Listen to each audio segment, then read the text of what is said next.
these working? I don't know. Are we making bread, I think, this weekend? You're making bread? I think so. Well, You know why didn't the you make bread? some last weekend and bring us some? Because my starter wasn't ready. Oh. It was, it takes 10 days. You have to revive it? No, actually, I start a new one every year, and it takes 10 days for it to get ready. Sits there and swells up, and then I squish it down and it swells. Yesterday, I went to squeeze it, squirted it all out the top of the bag. A mess. And it stinks. It's got that yeast in it. Yeah. Bet it sure was good, though. Well, I'm gonna make you some. You have to be a good boy, so I give it to you. I'll have to give Cindy one too. Don't you eat both of them?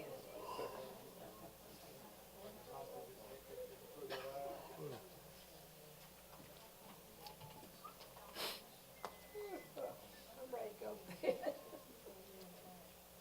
Had a meeting at 3 and then I went to the store and now. Good evening, everybody. We want to call our November 14th meeting to order. We're going to ask that you stand for our invocation by Councilmember Barnaby. Let us pray. Heavenly Father, we are so thankful to be able to approach your throne through the redeeming work that Jesus Christ did for us on Calvary's cross. We are thankful for the opportunity to be able to administer the business of the city. We're thankful to live in a country where we can exercise these freedoms, where we can gather openly to make decisions. We ask for your wisdom to guide the discussions tonight. We ask that you would be glorified in everything that's said and done. We are so thankful for those men and women that have served in our armed forces as we have just celebrated Veterans Day. And it's with an eternal debt of gratitude that we give our thanks for their sacrifices and those things that they have done to preserve those freedoms we enjoy so freely. Lord, we ask that you would help each one of us to have a heart of thanksgiving and to be mindful of those many blessings that we enjoy as American citizens, as citizens of Hampton, Georgia, and help us to love one another, be kind to one another, and grow in the grace and knowledge of our Lord Jesus Christ. In his name we pray. Amen. Amen.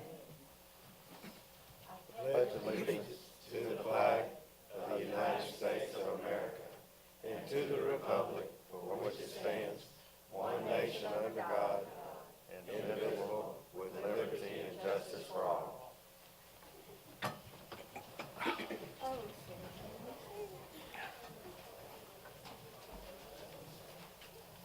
Do we have any presentations tonight?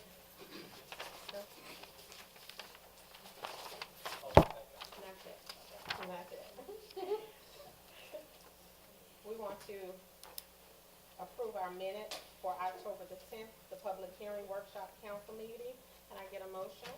Mayor Pro Tem, I move that we approve the public hearing workshop council meeting of October 10th, 2017. Second. All in favor?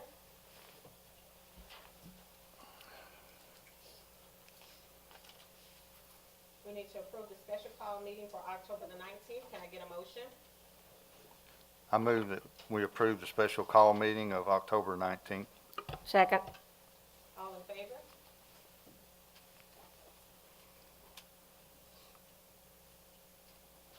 All right. We have an invited guest, Mr. Chris Moore. If you would, please come to the podium.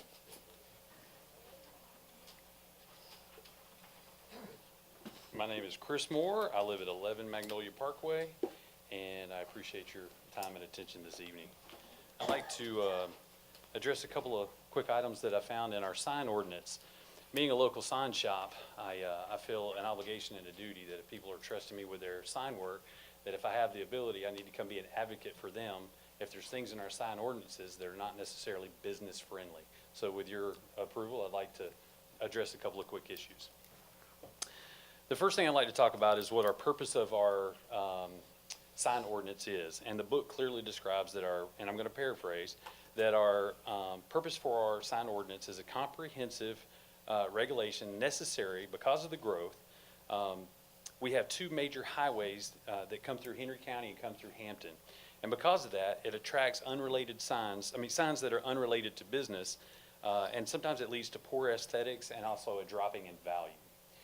The key thing there is that it says signs unrelated to business. We've got business owners here in town that have gone through the process of getting a business permit to operate legally and ethically inside our city borders. I think we owe them, once they get that permit and we say, yes, please come do business as a vendor in our borders, we owe them to make it as streamlined and easy as possible. We want to be seen as a city that's easy to deal with and a business-friendly environment. I think we all agree on that. We've talked about it many times in the past. With this plethora of signs that we have all over the city, some situations come up to where there are signs on lots. I'm sorry, I don't know why I'm nervous tonight. This is weird. Anyway, so we have vacant lots in our city that have signs. And there's an issue that came up about a person that wanted to put a sign that is a licensed business owner here in the city, and they wanted to put the sign on a vacant lot. Now, when you travel around our city borders, you'll see plenty of empty lots and plenty of signs on those empty lots. The book doesn't clearly say that you cannot have a sign on an empty lot.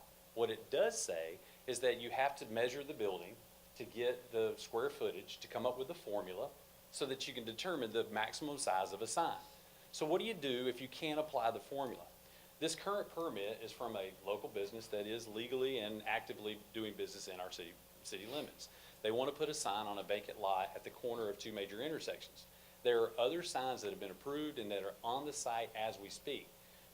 But our code enforcement officer, Ms. Wanda, I love her to death. She's doing a great job. She is a by-the-book kind of lady. And she is right in saying that she cannot approve the permit as it is because she doesn't have a formula she can use since there is no building to measure.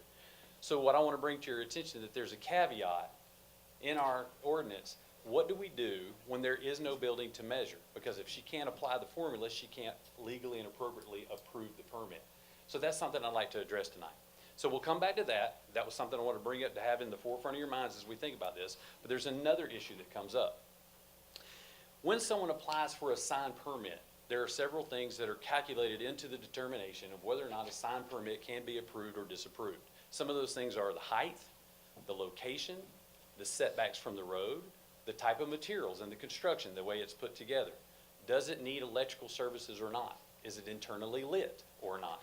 Is it inside the historic preservation district or not? Those kind of things determine whether or not it needs a COA or certificate of appropriateness or whether it doesn't. There's a lot of things that are listed that we have to look at and check off before a sign permit is approved.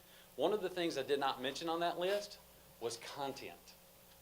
That's very important, content. Now, of course, we have other laws on the books that are against vulgarity, profanity, nudity, things of such an egregious topic that, of course, we wouldn't approve that kind of sign. But if someone's just using a company logo or text or information, directional arrows, numbers, phone numbers, addresses, things like that, we don't approve or disapprove things based on content. It's not in our book. It's not how we do things. It's not what we should do. We shouldn't regulate people's freedom of expression if they're doing other things by the law. With that being said, there are signs in our city that were designed to be changed from periods of time.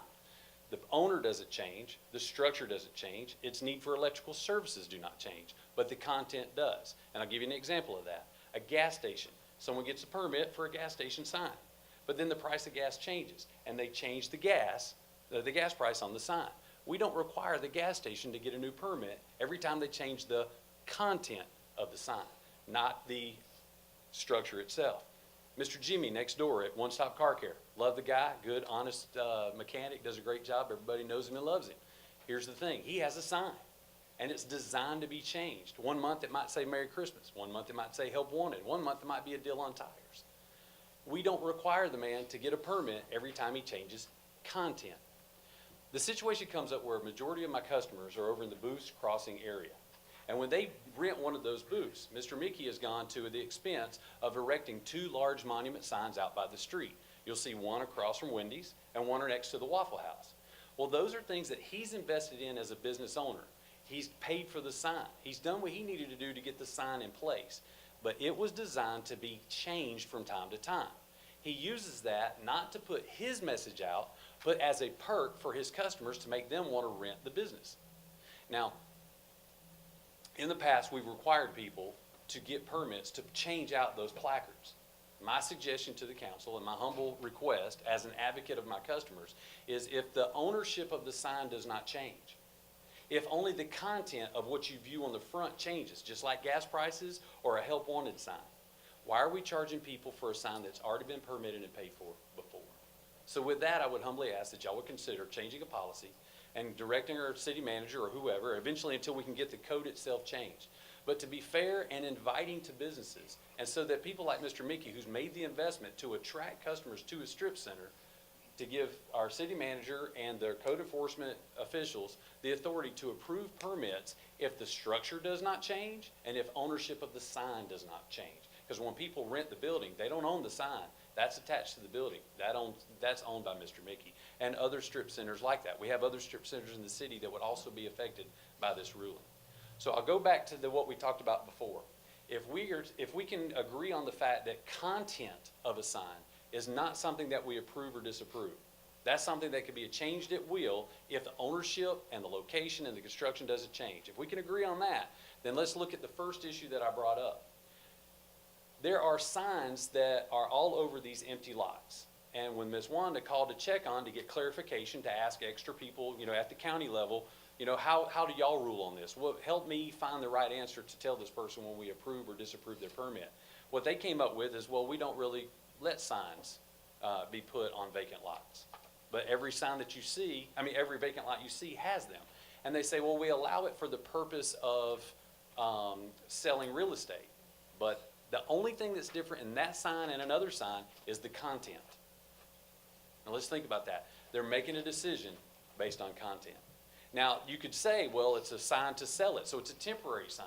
But we don't require those people to come back, according to our code, every 30 days and reapply for a sign permit. We don't do that. So we're either not fulfilling our obligation to enforce the law now, or we need to be more flexible and let other people have the same leverage and the same ability to make a profit on their business ventures. Does that make sense? So what I'm asking is, the current customer that wants to put a sign at the corner of 1941 and Woolsey Road, there's already a Moy's Pharmacy sign right there that's closer to the road. This person wants to do farther setbacks. They want to do a sign that's within the 100 square foot limit, because on a C2 property, if you have a structure, you can go up to 100 square feet. What I'm asking is the council to consider a policy change to allow someone to put a sign up to 100 square feet per lot, per parcel, per taxable parcel, so that they can also get benefit from that land that they're investing in. If they don't have a building, but they want to get benefit from the land that they're paying taxes on in the county and paying impact fees here in the city and things like that, if they're being a part of our system, let's let them benefit from our rules as well. And so I'm asking for consideration of a policy for 100 square feet per parcel of allowable signage on a property, even if it's vacant, which lines up with everything else if they had a building. So that would be one thing that I'd be asking, so that this person could get their sign permit approved. Because other than the fact that it's on a vacant lot, all the other parameters are met. It's a passable construction style. It doesn't need electrical. We're proposing to put it with proper setbacks, and it meets the height and construction style requirements, and it's under the 100 square foot limit. So all other aspects of their permit would pass if it wasn't for the fact that it sits on a vacant lot. So I'd ask that that permit get approved, and I would also ask that that policy be instituted and asked to our city manager to execute that as part of our plan of action towards our sign permits. So the whole concept today is just basically, are we going to regulate people's content or not? If we are, we need to enforce the other signs that are not consistent with that. But if we're going to allow that, if we're going to be a business-friendly city, let's change that policy and let this whole process move forward. Let people who want to come to our city feel like we're here for them and not immediately against them, trying to drain them out of every penny that we can get from them, because that's not who we are as a city. I've worked with many of you, and I know that's not how you feel about it. So I appreciate your time and attention on that, and if we could, if someone felt like moving forward on it, I would ask for it, but if not, at least consider it. Maybe we take action at the next meeting. But I'm asking for it tonight. I would like to move that we put this on the December agenda, and in the meantime, do the research, the attorney, and do the research and see if we can accommodate our business owners with the changes of the 100 square feet and the vacant lot. Thank you, Mary Ann, appreciate it. I have a motion on the floor to move this to December after research has been done. Do I have a second? I'll second. if nobody else. Okay. All in favor? Thank you very much for your attention and for your action. I appreciate it. Can I say something? Sure. You remember over the summer, I came to y'all with the United States Supreme Court came out with that decision that made nationwide news about sign ordinances. And I told you we needed to look at ours and possibly consider rewriting the whole sign ordinance, and the council decided, let's just punt that down the road a little bit, so. Doing what Chris wants is probably just putting a Band-Aid on a problem that we might need to look at the whole sign ordinance. And I think we need to do that eventually, but if we can do something now to accommodate them. Marty's been working for years on the sign ordinance, haven't you? We've been told just what the attorney's saying is one of the reason the work has been suspended. Can I ask a question about this? In regards to the permit that's pending that will probably be disapproved because of the July, would the council at least consider moving forward on that one permit? Or do y'all want us to let it get denied and come back with the official appeal process? Because basically, like I said, the only thing that's keeping that permit from being approved is the fact that it's sitting on a vacant lot. The wording does not say you can't be on a vacant lot. The wording says to calculate the formula. So would the council at least consider moving forward and making a decision on whether or not to pass that permit for that sign? Like I said, I'm here to advocate for my customer. I'm not comfortable pulling that out on its own. I'm sorry.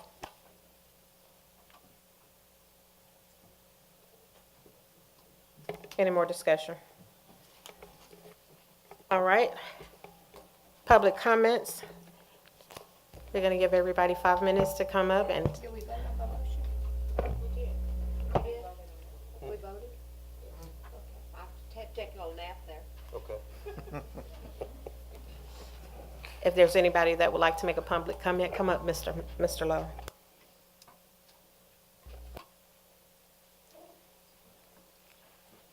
Arlie Lowe, 171 Lake Hampton Drive. I mentioned earlier this evening to someone that I had something positive that I wanted to comment on, and he almost fell out of his chair, but I really do. And I have one tiny little bit of criticism also. Hampton Elementary Charter School, the first year of the charter was in 2015. At that particular time, that school ranked 25th out of 27 elementary schools in Henry County. It is the second highest percentage school in Henry County for free and reduced price lunches. In 2017, 3 years into the charter, Hampton Elementary Charter School now ranks 17th out of 27 schools in the county. So we have moved up that much. Our CCRPI, and I always have a problem, I'm 35 years in the federal government, and I thought we had a whole lot of acronyms, but boy, education beats it all. The College and Career Readiness Performance Index, the CCRPI, which is the thing that everything is measured on these days. We have successfully, I say we because I'm involved with the school, have successfully improved in our CCRPI ratings every year for the past 3 years. We will be meeting beating the odds numbers this year, which is the second year in a row that we've met that goal. So y'all can take some pride in what's happening at the charter school. Come January or thereabouts, we will start having discussions. It's time to renew the charter, which is required by the state. So we'll be having some discussions about whether or not we want to apply for renewal of the charter. Our legislature, because they have nothing else to do, passed about 15 different bills in the last session. which changes how charter schools are run and operated and approved. So it's going to be a big difference. So we'll be having a lot of discussion about that.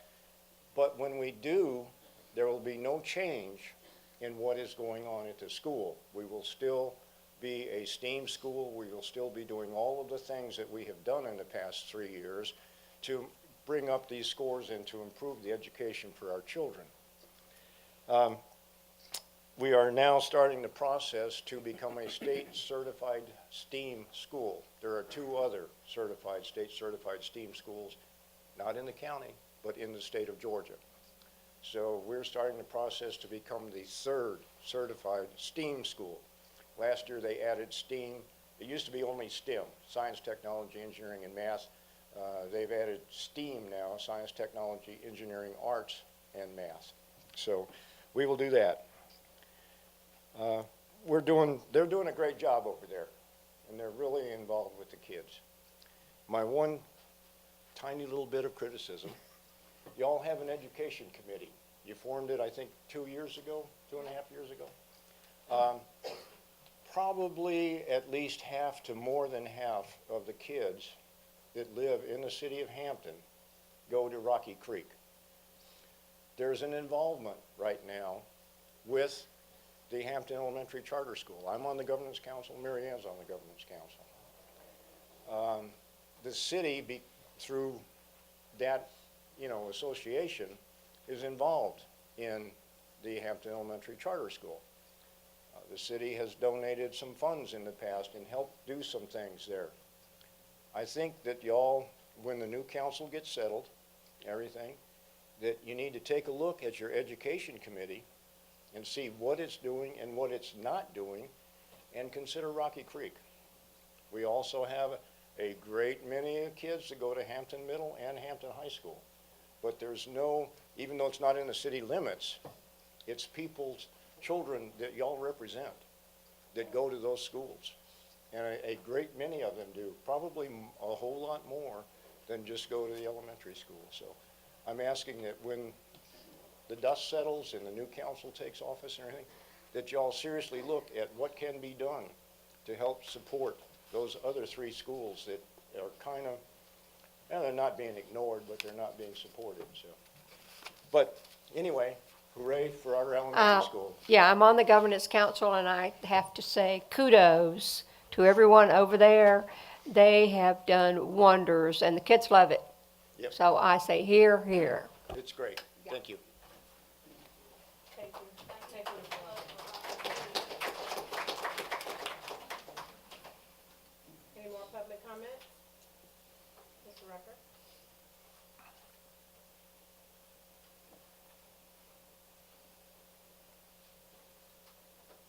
I'll try not to knock the microphone off like I did the last time.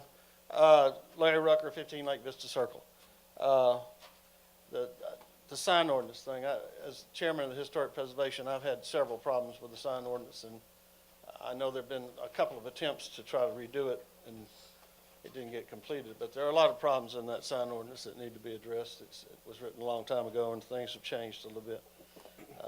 But in the Historic Preservation, we've had several problems with it.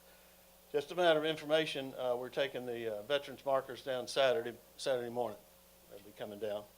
I appreciate everybody's support for that. I had one question. I attended a special called meeting on October the 19th, and the meeting was about purchasing policy, and I was interested in what the outcome of that meeting was. Did you get a decision? I think it was turned over to the council to come up with an opinion, and I was just curious what it was. Do you have that answer? Yes, we did get an answer from an attorney that was recommended by Scott. It will be discussed in the December meeting. Okay. As part of that, I'm real curious how much that cost the citizens of Hampton, how much it cost to have that special meeting. It seemed to me, as I said in that meeting, I think it could have been handled in a much better way. I don't think it should have been handled that way. It cost the city some money. I don't know how much money it cost, but I know it cost the city some money, and it could have been handled in a much different way, I believe. Thank you very much. Thank you, Mr. Rucker. Any more public comment? Mr. Arnold?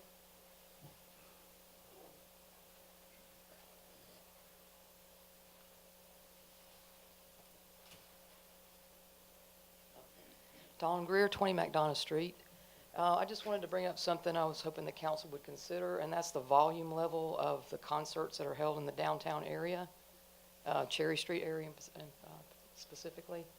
The larger concert that was held earlier in October was really loud. And of course, living on McDonough Street, you get to hear things whether you pay for the privilege or not.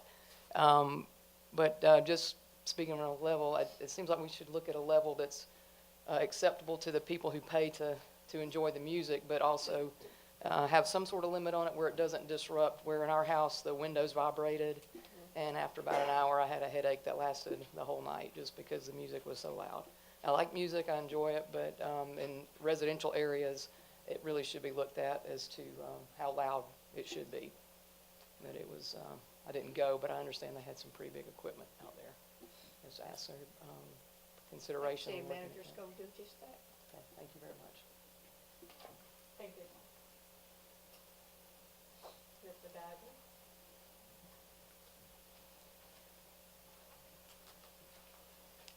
Good evening, Bill Dodger and 15 Shelby Street. The reason I'm here tonight, talk to you about Tree Board. Tree Board, we had a meeting last night.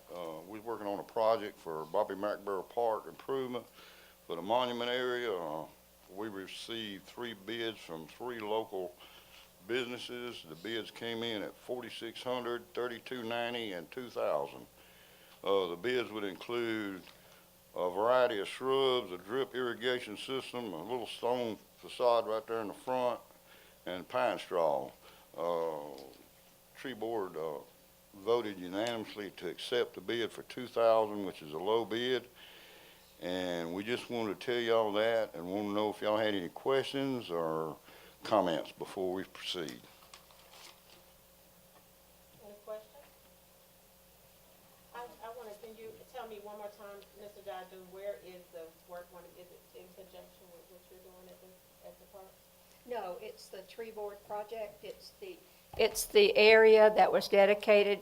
We had the plaque for Bobby McBrayer, and it kept being scratched and damaged. So it was determined to move it over under the big oak tree, and the tree board takes care of that area. So it's actually a little passive area in there, and it's the tree board's project to do it and take care of it. Thank you very much for your time. Thank you. Any more comments?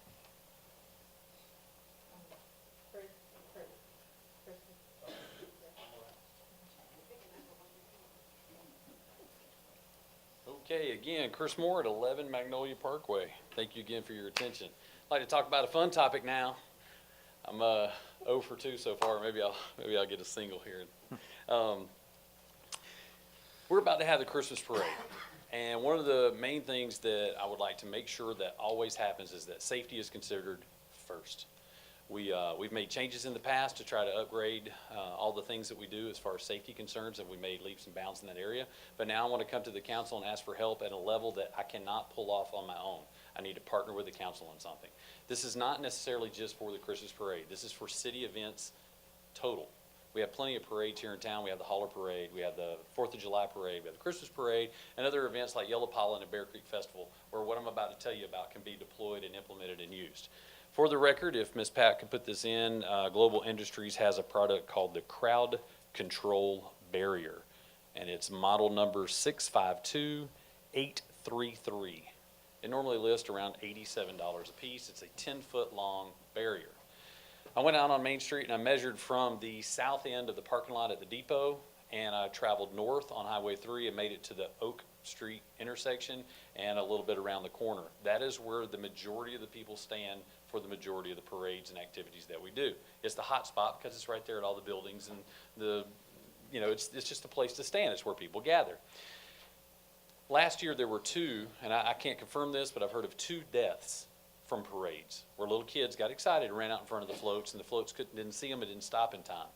That just cannot happen. We need to do everything in our power to make sure that never happens. That's not a oops moment. That is not something we can repair. That's not something we worry about getting sued about. That's the life of a child. We could tell people all day long, don't throw candy. but sometimes candy gets inadvertently dropped. People are doing their best to get out and pass it out. We've got people watching and supervising it. So yes, that is part of the reasons that kids are excited to get the candy from the parade. And we've asked people to go up to the crowd, shake hands, and hand it to them, and they've done much better. But inadvertently, candy hits the ground, and kids get excited. We have motorcycles doing loops. We have little go-karts racing and burning tires. We have horses. We have all kind of activities that if a child's body was in the way, it could be catastrophic. I think we owe it to our citizens as a city to make sure that we've done everything within our power to make all of our events as safe as possible. So what I'm asking y'all to do is to reach to your pocketbooks and to help me purchase these barriers. They would be city property. I say help me, but in a sense, I'm trying to be an advocate for the city at this moment, and ask that if we can purchase these barriers. You've seen them. There they are right there. Thank you for whoever pulled that up. Man, somebody's on top of it. Was that you, Scott? Thank you. Was that you, Miss Pat? You go, Miss Pat. As y'all can see, it's a barrier that does not obstruct the view. If you were a parade participant, the good thing about a parade is you're not way back in the back, you're right on the front row. You're excited. Little kids are down low. They want to scoot forward and closer and closer. We need to keep our babies safe. Would you agree? I think we do. So what I propose is that council consider investing in this. It can be easily stacked and nested. The feet can be turned to that little pin that you see someone pulling. Those feet can either be removed or turned at a perpendicular level. I've done my research on this, and I've been negotiating with the salespeople there. And if we buy enough to go down Main Street, we can get them at a reduced bulk price for $70 a piece. That's $17 off the price. So that being said, I measured it. It's 800 feet. If you go down both sides, that's 1,600 feet. These are 10 feet long. You would need 160 pieces. That comes out to $14,000. That sounds like a lot of money, but if it was your kid that we kept safe, is $14,000 too much to spend on that? We do a lot of events in town. We spend a lot of money on a lot of things that maybe we didn't need, things we didn't even use. But let's try to invest in something that we can use over and over again for all the events, all the parades, even for just street closings or whatever we do.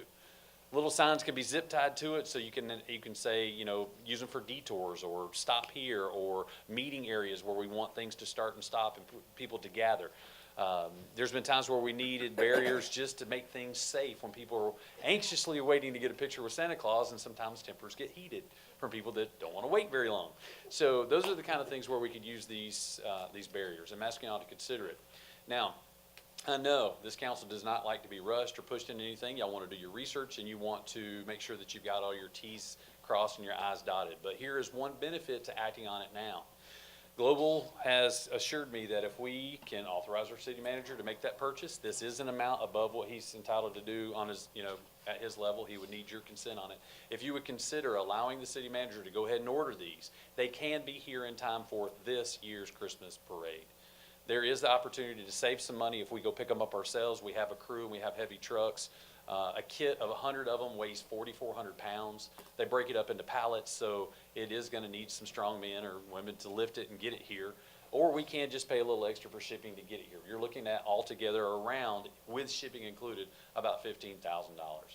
I've been doing this parade, I think this is my 6th or 7th year doing it. I haven't asked y'all for any money. But after all these years of doing it, I hope I've earned my status as someone that knows what he's talking about on a parade. And no matter how much you plan, accidents do happen, and things that are unexpected, they arise. Let's be smart.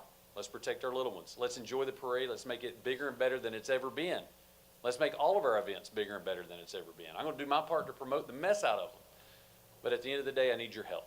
I'm asking you to get your checkbook out and allow the city manager to make this purchase. You've got the model number. It would not be, I wouldn't be affiliated with it at all. This is something where the city would purchase it straight from Global, and they worked with me and they came in at the lowest price of the ones that I found. There are other versions of this, plastic molded ones. They're much more expensive and much more cumbersome. These are galvanized and they can be stored in the Old City Shop's barn. You don't even have to put them inside, so we're not even looking at having to have storage for them. We can cover them with a tarp and move them with a forklift. So if a forklift's going down the road, you can just dish them out, going all the way down. It sets things up in a matter of minutes versus a several crew of people working on it all day long. So there's so many benefits I wanted to list about it. If you have any questions, I can walk you through the other things that I found through my research. But again, if we can order those this week, they'll be here in time for this parade. And as you've seen on Facebook, I am going all out on the advertising. We're going to make this one huge. Please help me make it safe as well. Okay? Ms. Mayor Pro Tem, I would like to amend the agenda to add discussion for this on the new business. I have a motion on the floor to amend the agenda and a second. All in favor?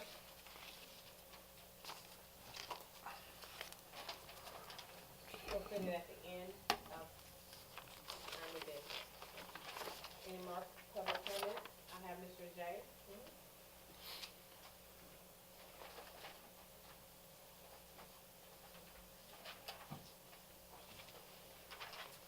Jay Fancher, 25 Riverside Court. I was here some time ago advocating for pickleball courts on the old basketball courts. I'm hoping everyone's aware that about 3 weeks ago, those pickleball courts were completed. And my kudos to all of you for doing that.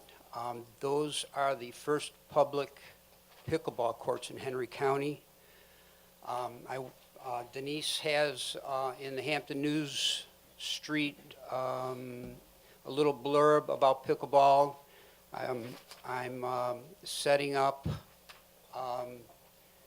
teaching classes for Monday, Wednesdays, and Saturdays. Monday and Wednesdays haven't worked out well. I was looking more for seniors that would be interested coming down. I haven't seen that yet, but Saturdays, word of mouth, and it's growing. Again, thank you for the pickleball courts. We're starting to use them. They did a great job putting them in. They look fantastic. They are on the USAPA website for public pickleball playing. And again, thank you. Mr. Fancher, you indicated to me that someone was going to donate wind screens. We have someone who has some wind screens, yes. And I would like to ask the council if they have any objection for them putting the wind screens up. Stan is the one that has those wind screens. Okay. So is it okay to go ahead and move with those? All right. And again, it'll be Saturdays, 2 o'clock, and if anybody wishes to come down and learn how to play pickleball, we'll be there. Bring your own pickle.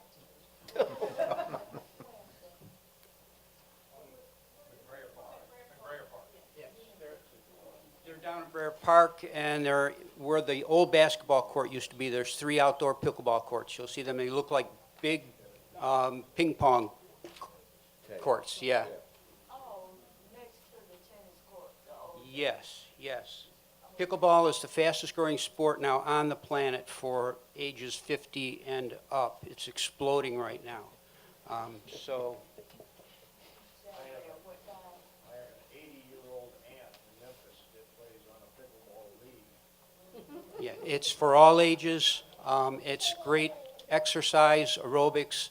I've been playing about 18 months. I've won a lot of tournaments, and I'm in as good a shape right now as I've been since 1997 when I moved to Kentucky. So. Could we just explain a little bit what pickleball is?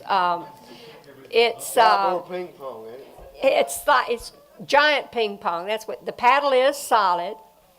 They use something that looks like but is not a wiffle ball, and it's on a shorter court. You can play singles and you can play doubles on it, and it's really great for all members of the family. You get your exercise and you don't wear yourself out.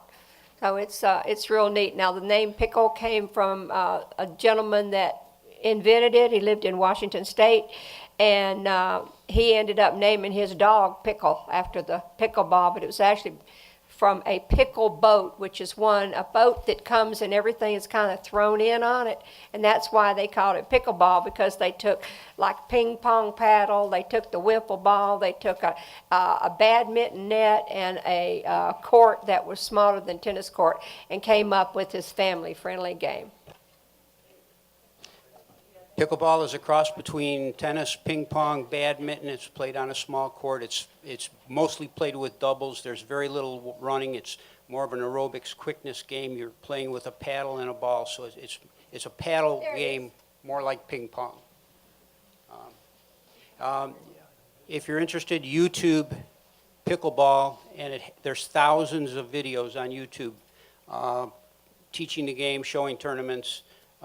Griffin has just completed an 18-court facility this summer, and they've had 3 major tournaments this year down there. So, and Pat and her husband play pickleball. yes, Pat was there last Saturday. Thank you, Pat.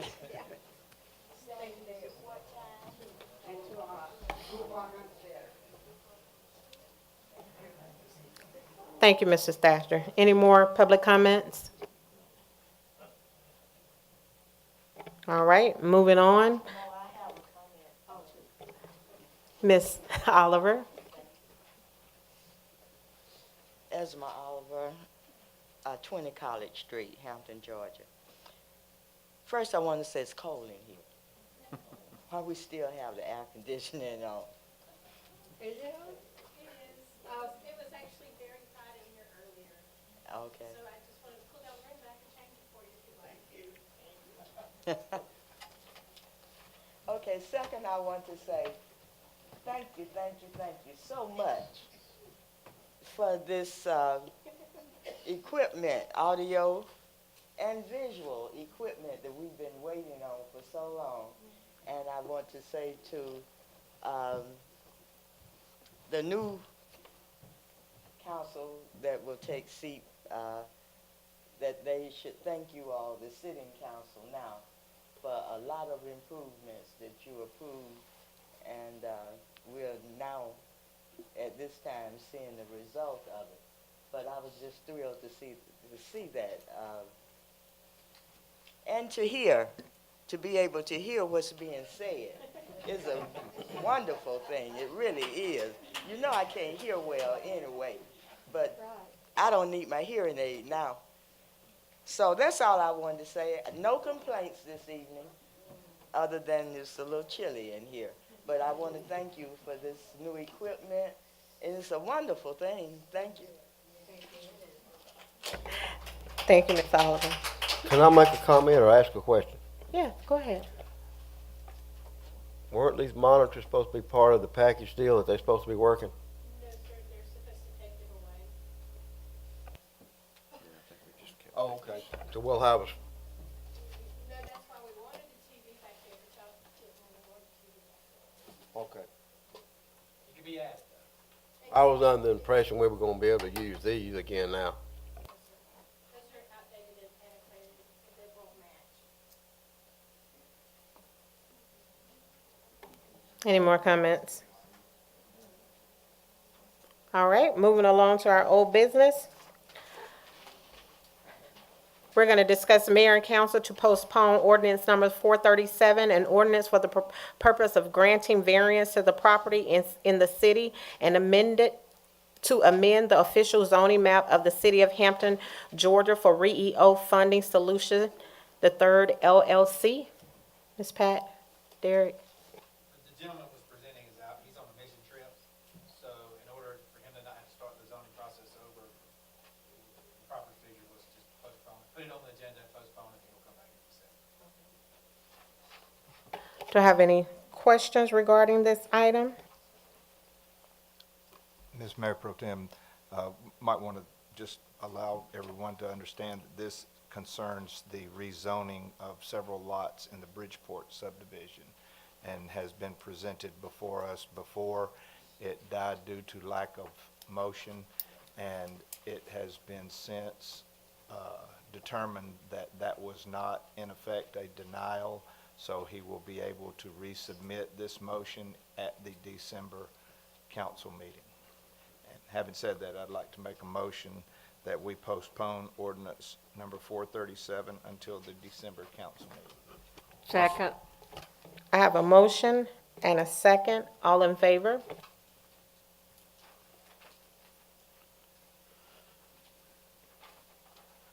Moving to new business. Council to approve the first reading of ordinance number 443, an ordinance to amend Chapter 2 of the City of Hampton, Georgia, which provides for administration to create a new Article 8 to be entitled City of Hampton Youth Council, to provide for codification, to provide for severability, to repeal conflicting ordinance, to provide an effective date, and for other purposes. Mr. Mayor Pro Tem, I move that we approve the first reading of ordinance number 443.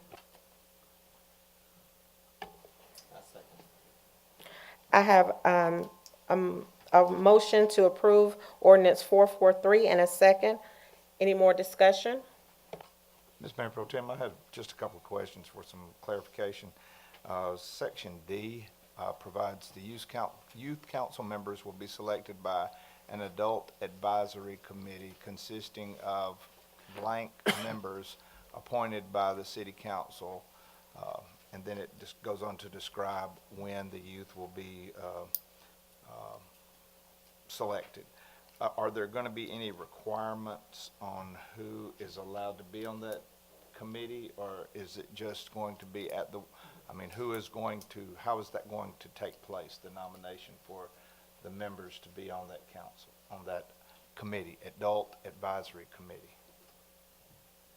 So the Adult Advisory Committee is going to be, will come before the council for approval. They will be chosen from the city. There's no stipulations. We will be asking for volunteers for that as advisory committee. So they don't have to have a set expertise, but they have to be willing to work with the council, the city council and the youth council. So it's no set qualifications for them. Okay, so in the hopes that this is very popular, and let's say we have 20 people come forward and volunteer, would it be set up in such a way that all 20 could be involved, or would it have to be, I'm just trying to figure out what the plan is. So we're looking at this point in time for the Adult Advisory Committee to have a 5-panel advisory committee of adults. So if with those 5, once the application process for volunteers come in and they've been reviewed by the council, we'll choose those 5 out of the 19 or 20, or how many ever we get. We'll choose those 5 and they will be appointed. Does that need to be stipulated, or does it need to be stipulated in the ordinance, or just understood, or just? I'll let the number of members blank. I don't know what y'all want.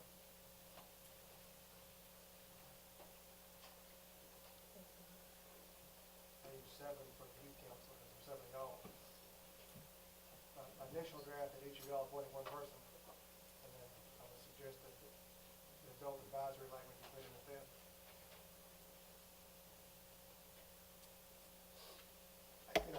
We can, it's a simple ordinance, I hate to complicate it, but if keep adding to it, but I was really just, I think y'all personally would have in mind what kind of people you want to serve on this committee. If they come before you, I hope you pick the good ones and not the bad ones, but if you want to come up with some qualifications, we can put it in there. my intent was just trying to fill in the blank, consisting of how many members. So I was just thinking the 5, simply because we wanted to make sure we had a good working body of men and women to come together to oversee, and not too many, because we're working, and the youth council is actually going to be overseeing their body. That youth council or that adult youth council advisory board will just be there for any assistance that they may need. So that's the reason I came up with 5. But if you want to go to 7, if you want to go to 10, we can go to whatever the council likes. I'm against getting it too large. I think, when you start getting too many people in the mix, it's really kind of hard to accomplish anything. I believe with our other committees and tree board, the historic committee, we've allowed each person to appoint a member. I think that since the precedent's kind of already set that each member of the council is able to appoint someone, that might be something just to follow through with, and that would only make it 7, including the mayor's position. Okay, so we're going to fill in the blank with 7 there. Is that okay with the entire council? Yeah. All right. So we'll put in 7 up underneath section D of section 2-341. Mary Ann, can you restate? So, Am I reading this right, that there'll be different people on the youth council each year? youth, different youth. So, Yes. so the youth will only serve for 1 year? So they may or they may not. So the way it works is that we have an application process each year. And from that application process, it is determined by the youth council. The youth council will determine. Initially, this first year, we will do the choosing and the appointing, but from that point on, it will be pretty much left up to the youth council. So each year, they will have applications that will come in, and those applications will be reviewed by them. And if they decide that they are going to bring somebody new or different, let's say if they had a member that's not actively working, but they're not off the board at that time, they may decide that they want to replace them at that time. So each year there will be an application process, and that's standard procedure for the youth council.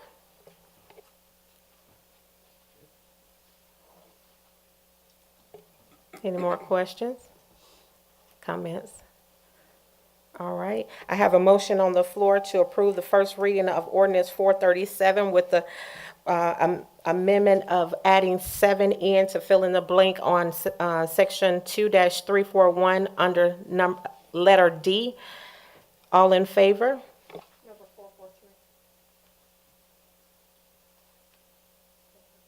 Yeah, you said 437. I'm sorry, 431. 343.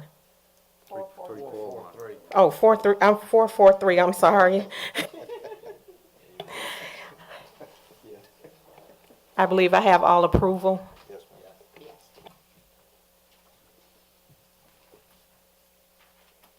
All right, moving on to council to approve resolution number 17-18, a resolution to authorize the execution of a contract with WLA Studios for a comprehensive historic resource survey for the city of Hampton.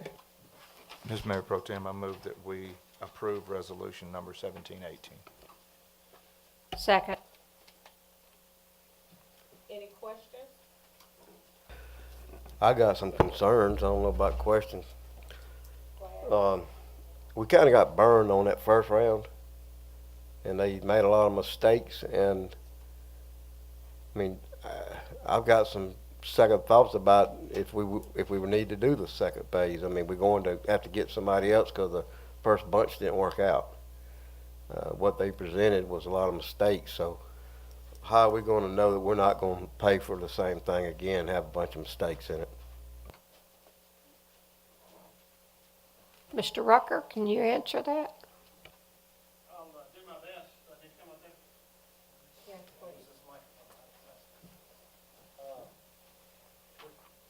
We're kind of at the same place we were last time. You've already approved for Denise to ask for this grant, and she got it approved.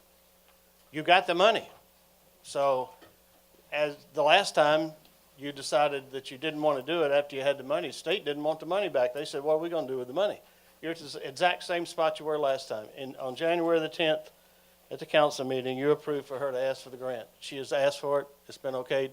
The only thing you're doing tonight is agreeing that this is the contractor you want to use. This is not the same people that did the last one. Denise, I don't know what the procedure was and who she found or how she found them, but she seems to think these people are better than the last people. But this is the business. This is what they do, so I assume so.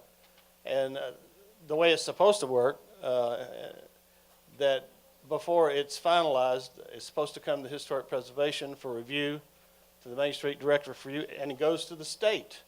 And the state sent the last one back twice because they didn't like some things or thought it had to have something else in it. So I can't attest to the quality of the product that's going to happen here. I'm just telling you, this is part of the process. This is phase 2. Phase 1's already been done, and I want to attest to the validity of it and whether or not it's that valuable. I'm just saying this is something Denise is trying to do to maintain the city of Hampton, to maintain the status of certified local government. And don't ask me to go into that. You need to get Denise to go into that with you. But in order to maintain that status from the state, they require certain things. And one of the things they require is that you do this study. By the way, it's going to come back again in 10 years. This has to be done every 10 years according to the state. And you all know what I think about some of the bureaucratic stuff that comes from different people. Anyway, I won't go into that. But where you are tonight, I'm sorry, I'm getting long-winded here, is you're basically deciding if you want this contract to be awarded to this contractor. You got the grant, you got the money. The only difference is, last time, because of the confusion or whatever, I won't say what, some of us were able to provide the labor to provide the city's portion of that fee, okay? The last one didn't cost the city anything. I believe City Clerk had told me that they've gotten the check back from the state. The work that we did, some of us did, counted toward the city's part. So the first one didn't cost you. You got whatever you got it for nothing, basically. This one, as I got up and asked you in the meeting, don't do that again to me. I don't think I got another $48 of labor to put into it. But this one, you agreed that you would ask her to do it and that the city would pay the 40% of the full amount. The state pays the other $7,200. A lot of words. I don't know if I answered any questions or not. You did, Mr. Rucker. Thank you. Okay. Thank you. So we are aware that this is a new contractor. Our Main Street Director may not have been satisfied with the work that was done by the prior one. So this is a new contractor that has been contracted out or wants to be contracted out to do this comprehensive study or survey. Any more questions or discussions about it?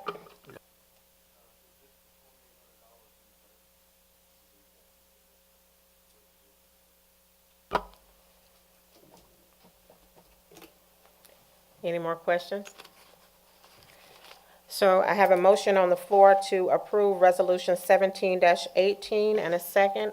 All in favor?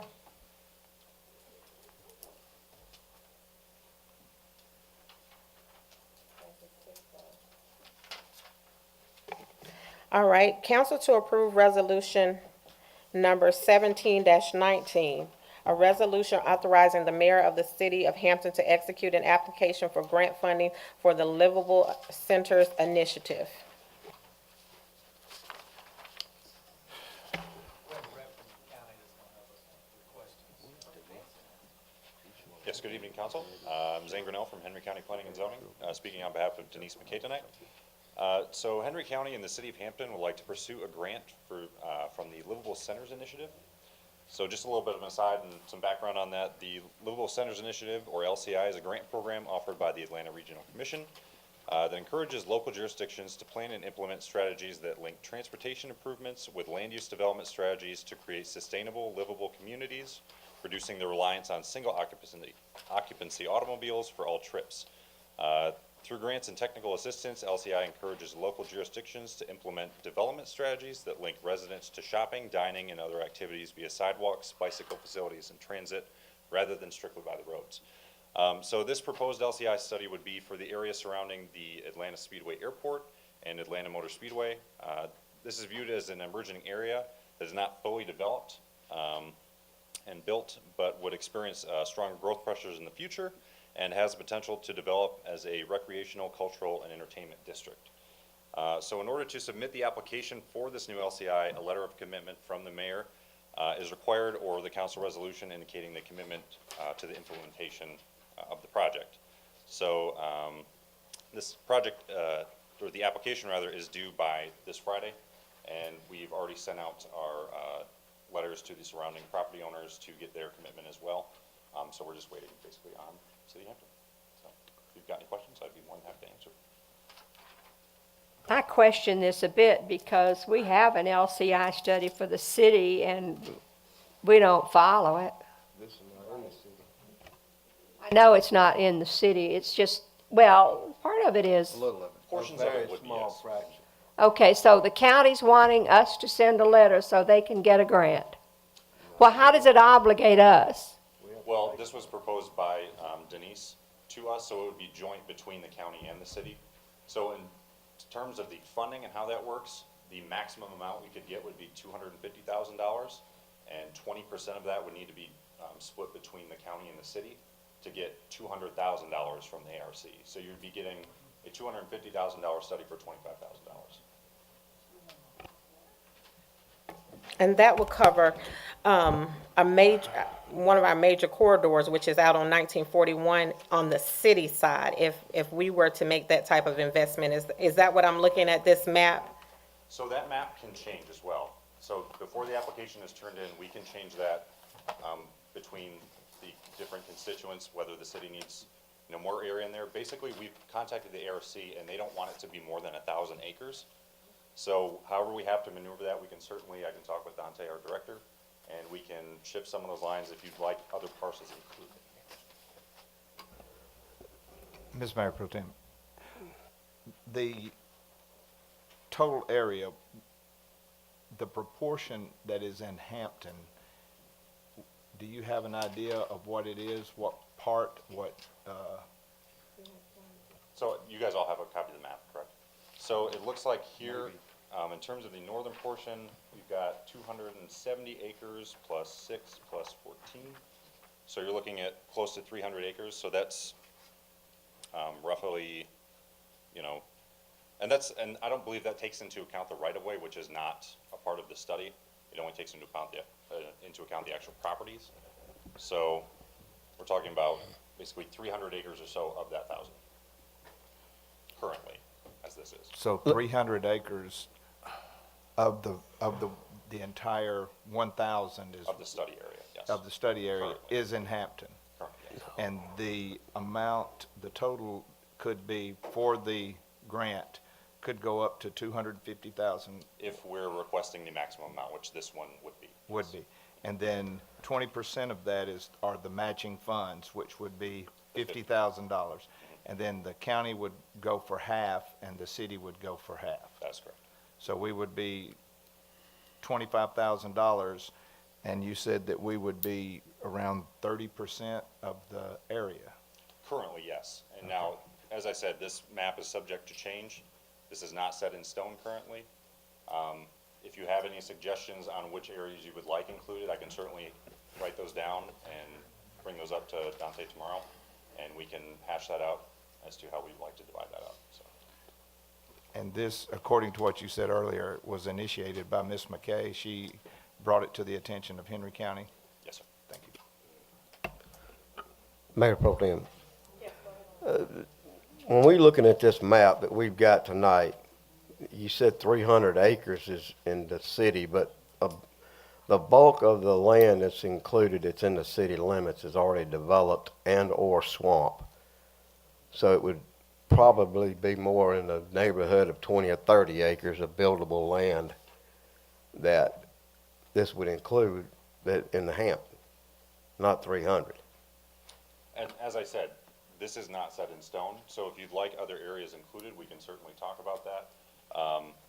But basically, the point of the LCI is to encourage connectivity. So what this is trying to do is bridge between basically the airport, the Speedway area with the city of Hampton. So if we don't have Hampton involved, it's kind of, the point of it is to connect the two, essentially.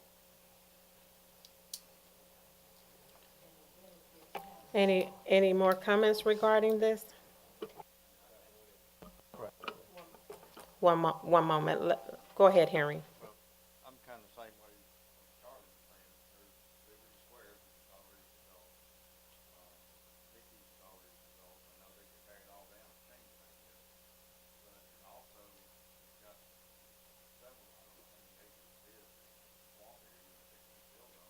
It's very little property that actually studied and covered to tell us anything, but yet $25,000 from us for half of the cost of the study.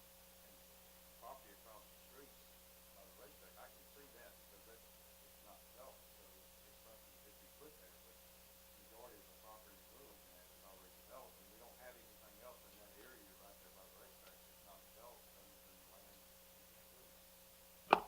And again, this tonight would just be to apply. This doesn't guarantee that it is granted, that we get this money. So it's, again, the the map can change, so it is subject to that.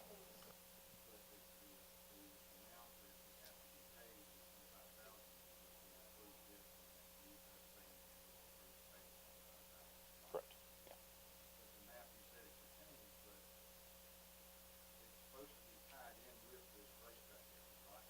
So it could only be in that area. You can't move off somewhere else and do something somewhere else. Correct, it would have to be in the area surrounding the Speedway and the airport, yes. But Right, and that's why it's not included with the map, is because that's already built out. So we're concerned with the properties surrounding that still will, be changing over time, so. Mr. Mayor Pro Tem, could you explain to me, just in case I'm not grasping this, the ultimate goal of the study? What recommendations will be expected to be made? Could you help me understand Sure. what the study's all about? I mean, for the benefit of those in attendance and for myself also. Yes, so the types of things that we would be requesting with this and things that outcomes essentially is what you're asking for. So there would be public involvement, so there would be development and scheduling to facilitate local planning outreach that promotes the involvement of all stakeholders in the study area. You've got detailed market assessment, which is to conduct an economic feasibility analysis of development scenarios, including market feasibility analysis and financing mechanisms for public and private funding. So the goal is the concept plan development and recommendations. You'd have prepare a concept plan that identifies specific development components consistent with the overall LCI program and the upcoming joint Henry County Cities 2040 comprehensive plan, including but not limited to recommendations for housing, parking, traffic circulation, environmental assessments, potential infrastructure reconfiguration and improvements. The concept plan would serve as framework for individual private developments, meeting the development standards of the study recommendations. And you also have an implementation plan. So they would prepare a detailed implementation plan that outlines a strategy to support the development of the concept plan. Implementation plan would include and describe the changes necessary for the comprehensive plan, zoning ordinances, the development regulations, as well as opportunities for additional funding, supplemental studies, transportation improvement program funding, and TAD and TIF. And then the deliverables, finally, it'd be a final report that compiles the results of the overall work, including key information, the study process, and relevant findings and recommendations. So it's kind of a comprehensive documentation at the end for implementation and the goals, essentially. So, excuse me, basically what you're saying, the ARC would be the ones implementing the study. Well, once granted the funding, I believe it'd be a third party that would pull all this together, essentially. That's what the funding is for. Okay, for the third party that would, and what they're basically doing is making a recommendation on how to develop that corridor and those parcels, what would be the maximum use for those lots that have been identified as part of the study. That would be a portion of it, as well as, because this mainly focuses on like your traffic, your pedestrian, all those types of components as well. So that's the main focus of the LCI's connectivity, essentially. Ms. Linda? Yes, ma'am. There again, we have somebody that seems to think that we need help on what we need in this town. I think we have a lot of educated, very smart, intelligent people in this town that can decide what we want in this town, not somewhere else. Also, Henry County wants your money. It's the only reason they're asking for this. Did they come or send a representative to ask y'all's opinion about the 900 apartments that's fixing to be built on Highway 20 out here? I don't recall I saw any of them here. Guess they didn't need your money then.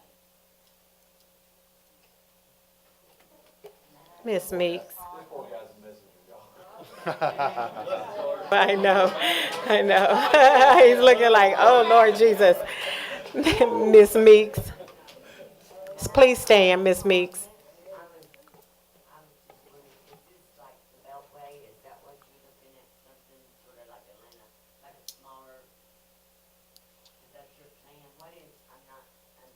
This would just be a study that takes into account what is currently on the properties, and essentially, and that's what this is all trying to do, is integrate the types of land uses that are currently there projecting what could be there, but also improving the different transportation methods, whether that be, yeah. If there is a potential for that, yes, and that's what would come out through the study, would be the best outcomes for that area, essentially. Yes. Yes. Mhm.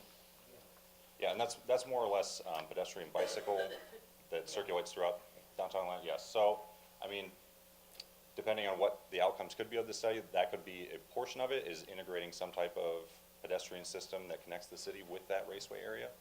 So there's potential for that, yes. I have a question in the back. I want to know, aren't you talking about the racetrack over there, but that's not part of Hampton, is it? So, the connector, but are you going to spend our money for the racetrack? No, basically, this is funding this study in terms of, it'd be splitting the cost between the county and the city to have this study done. But these people know what's in the city already. I mean, this is a lot of money we're talking about, and where this money gonna come from? That $25,000, whatever you're asking for, is it gonna come from the rest of, us that's living here? I'm not sure in terms of the budgeting for the city. Well, they are very knowledgeable people, what's going on in the city of Hampton. And I live over on Nicky Court, so what you're telling me, I'm gonna be walking Jefferson over there now. And for your study, I just have you to tell me what it's gonna be like. You know, again, this was brought forth to the county from the city to apply for this grant. So it's, If they don't know anything, then I apologize.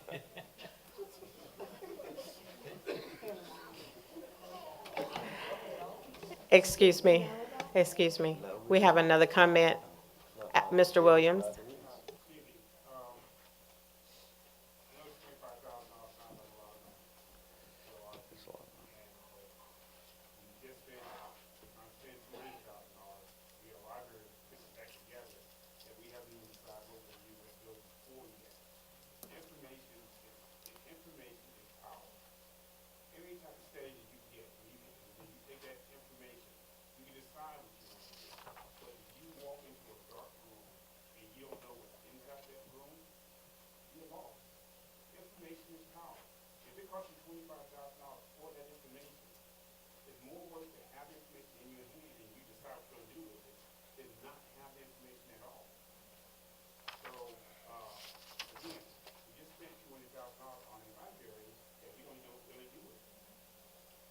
Those don't actually compare. It's like apples and onions. But spending, yeah, that was something in the park, and it didn't cost, it was $7,000 is what it cost. It was in the budget for the park, and it is something for everybody that's sitting in this room, not for 30 acres. That's all that's usable, is 30 acres. So I have a comment in regards to it. In looking at this proposal with the city and the county, I'm very happy that the county and the city, we're trying to work on some things together. I think that that's important. As Miss Linda said, we know what we want. We know what's best for our city. So we have to be at the table when it comes down to it. One of the things I look at is even if the city decides not to go in with the county to do this proposal, leave our 30 acres out, or that's developed, the county is going to go on with their Livable Center initiative and put around us what they, or bring to this area what they want to bring. I would personally like to be at the table. And when I look at this map, I also see one of our major corridors. One of the things we as council members have to try to remember is that we have to make sure that the city is sustainable, meaning that we have a source of revenue, money coming into the city. And right now, we don't have a good tax base in regards to our commercial. The only place I think of when I'm thinking about commercial is out on 1941 and down 20. Now, if we don't partner with the county on this Livable Initiative Center, I spoke with Denise, and she did say that we would try to apply for just our area, but we wouldn't have a good chance of getting it because the county would be doing it right over there. Because we need to find out what kind of what can and comes to that area, and it doesn't leave. That's the best thing about a living center initiative, is that it doesn't leave us out. We get to voice what we want to see in our city. They have all type of meetings with communities all over the city of Hampton that would have an input on this. So to just say it's only 30 acres of swamp land, it's 30 acres of prime real estate that we're talking about. I mean, this is prime real estate that we're talking about, all up and down 1941, where businesses can come. And I mean, me personally, I would like to see what we could bring into our cities to help our tax base. Can I say that, along with Linda there, like she said, they didn't ask us about the apartments. What makes anybody think in the future they're gonna ask us if we want a huge shopping mall right outside Hampton? I mean, personally, I don't want Hampton to start looking like McDonough, Stockbridge, Lawrence Grove. I really don't. I like the fact I can go to the store and not get frustrated. So they didn't ask us about that, and I mean, you say input, I don't think they're gonna care about our input, really. It's their county property, they're not gonna care. And I can understand that as well in regards to how you're feeling in regards to our input. All I'm just saying is that I think that the city needs a seat at the table if the county is going to be putting things in our area or be devising plans to put things in our area. At least being at the table gives us an opportunity to say something, whether it's we don't want that or that's good for us. That's just my opinion about it. But I mean, it's at the discretion of the council. Let's call for a motion. Mr. Brown, did you have a comment? Yes, I have a comment. I don't know how to work that thing, but Push your button down. just turn it up loud enough. I'm good. I've seen 3 different drawings so far in the last day and a half, 2 days of this, the same project. Can you hear him in the back? Okay. Yeah, got a big mouth. And I kind of agree with some of the comments, and then I kind of don't agree with some of the comments. I think we need to look at the big picture. Yes, and this area and this corridor is going to be developed someday with or without our input. The interesting thing to me right now is that I've seen that the drawing that we have in front of us here includes Liberty Square, which means to me that we or the residents of Liberty Square are at least gonna have a say in what goes on with this project. Before I saw drawings with a bunch of acreage down south of the racetrack that belongs to the county. So at least somebody put some thought into it to kind of include the city of Hampton to some point or to some degree. So I don't know if it's additional education that we need to understand the bigger picture of it and how it can impact and benefit us. But from what I'm hearing, there's a deadline to apply for this grant, which is Friday, is what you said earlier. So if we don't apply for this grant or be a part of applying for this grant, then what's the drawback? Do we have to wait a certain period of time, that money goes away, what happens? Well, yeah, essentially the time would be up to apply for this specific grant. So you missed an opportunity. Okay, so, and then I heard you say that these boundaries aren't locked in. Correct. So where is the swampland that we're talking about? I don't know if anybody has a pointer, anybody knows where the swampland is? West side of Oak Street. West side of Oak Street is on the airport. No, here, come here. I can't reach it, it kinda says right here. Okay. Yeah, I can't reach it. That's mainly swamp back there. It goes under Oak Street, right before you get out right. Okay. I don't know about acres, it's a pretty big swamp, it's off that creek and all that. All right.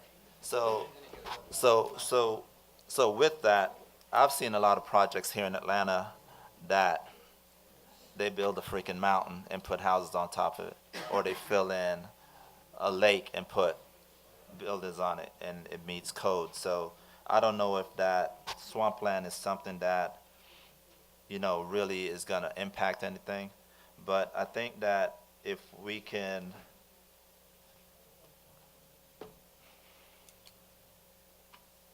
consider it and approve it with conditions, would that enable us to at least apply for the grant, and at later time, if it doesn't work out or we don't get a grant, then there's no harm, no foul, I guess is what I'm saying, I'm understanding. You can't really apply for one with conditions. You apply with whatever they have told you No, are the approve, conditions. what I'm talking about is approving this plan that's in front of us now with the condition that they redraw the boundary to exclude your swampland and incorporate other parts of the city. Can Well, you the go way further LCI east? grants run is that, I mean, they're flexible. They're always flexible. They're, as far as the studies, that's why they do the study, in order to see what's the best to put where. And, you know, the study is pretty flexible itself. Okay. Can I ask a question? I don't want to sound 100% negative about this, but another thing is that we always have stuff brought before us on a Tuesday night, and the dadgum deadline is that following Friday. Now, why do we have to do this and have no time to look at it, no time to study it, no time to think about if it's a good thing or a bad thing? You know, again, none of us on this council knew anything about this before this came up right now. And, you know, I've got somewhat of a problem with that, just to be honest with you.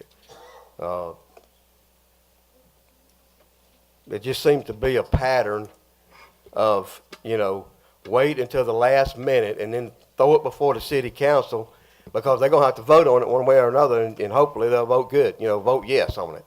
Well, I just don't understand. I know Denise can't be here tonight to answer that question, but I just don't understand that part of it either. I have a question. Do you know when it was that this was presented to the county as a possible collaborative grant? If I recall, I think it was around 2 weeks ago or so. I know the nature of grants are that you don't always get them before the deadline's looming. I know that, but you think that maybe at the beginning of this month or end of October? I was back towards probably the end of October, I believe. Okay, thank you.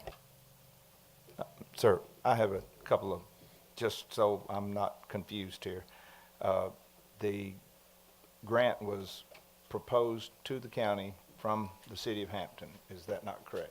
Denise brought it before. Denise brought it before. Not the city of Hampton. Okay, and it involves the city and the county, but disproportionate land areas. The counties, the land that lies inside the county is far greater than what lies inside the city limits. Currently, yes. Yes. It's gone through several iterations, but this is the current one that we have. Yes, sir. If, in fact, this was voted against tonight, I don't know if you're able to answer this question or not, but what do you feel would be the county's reaction? Do you think the county would move forward, or do you think the county would also abandon the application? I, in my position, can't make that call. That would be something our director would have to discuss with you. Unfortunately, I would not be the one that would be able to tell you that. Thank you. Any more questions or comments?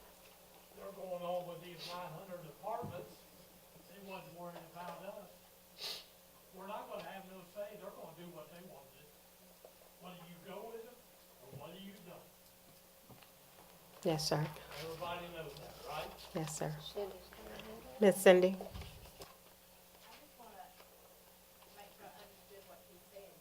Denise did this and took it to the county, and then you're bringing it to the city. Is that what you said? Yeah, so Denise is not here to speak on this tonight, so I'm in her stead currently. Okay, to me, it looks like Denise had brought it to the city first, and then took it to the county. So that's what I didn't understand. So now, there's no time to really ask questions and dig into it. But the city employee took it to the county, and then the county's bringing it back to the city. I'm just confused. Sorry. Any more comments or questions? Ms. Mayor Pro Tem, I would like to move that we disapprove Resolution 1719. Second. All in favor of disapproving Resolution 1719? All in favor? It was opposed, sorry, opposed to disapprove.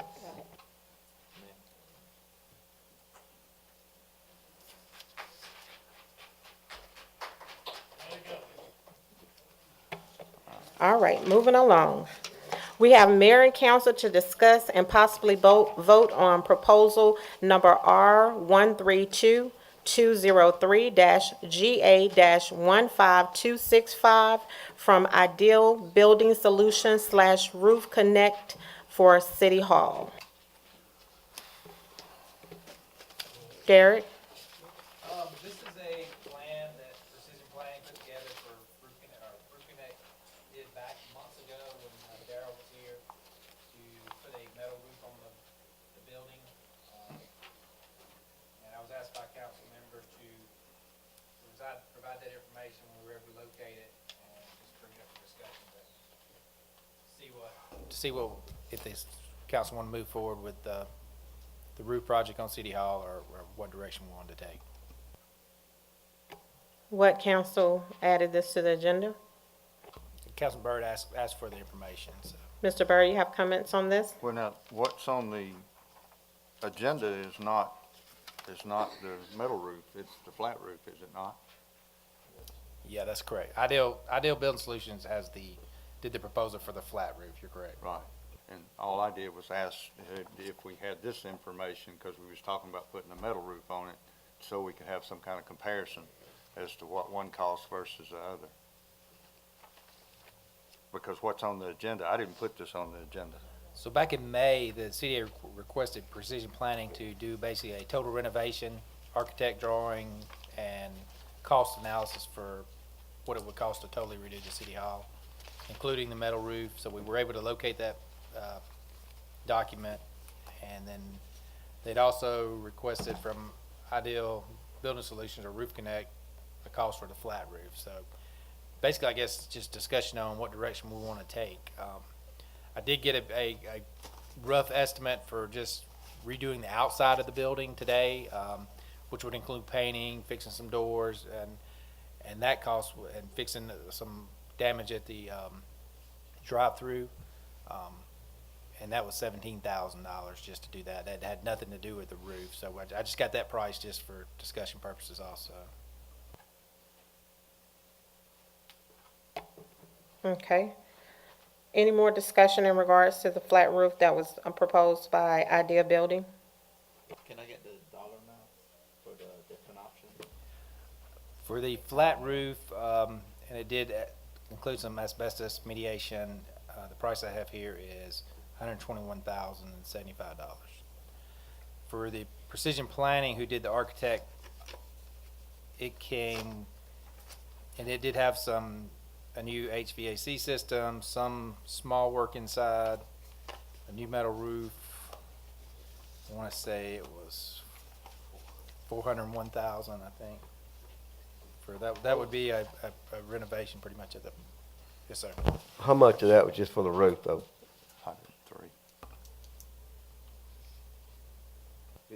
Was there just a roof breakdown on that? I can't remember. There is. My Yeah, there is. battery ran out on my iPad. Yeah, the total cost for the whole project was $404,807. Roof was, says roof, standing seam, insulation, gutters, downspout, roof accessories, TPO was 103,582. And granted, this was back in May, so we'd have to have it rebid or. And just a flat roof, both of them just looking apples to apples, flat roof. No, sir, the one was a roof, kind of to match the police The one department. like the police department. The metal roof that, So the 103,000 is for a roof that looks like the police department. that's the, yes, sir.